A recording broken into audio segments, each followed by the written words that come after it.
কাঁচা মাছের পাতলা ঝোল বানানোর জন্য প্রথমে কড়াইতে তেল গরম করে নুন হলুদ দিয়ে মাখিয়ে রাখা কাঁচা মাছগুলোকে ভালো করে লাল লাল করে ভেজে নিতে হবে।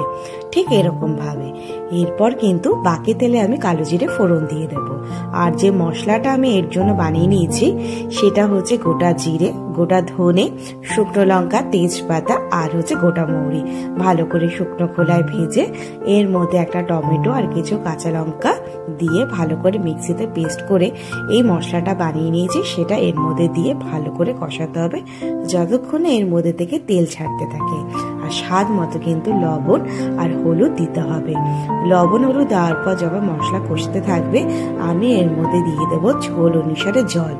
জল দেওয়ার পর আমি যখন ঝোলটা ফুটতে থাকবে আমি ভেজে রাখা এর মধ্যে বাটা মাছগুলো দিয়ে দেব। আর মাছ দেওয়ার পরেই আমার কিন্তু কিছুক্ষণের মধ্যে রেডি বাটা মাছের পাতলা ঝোল।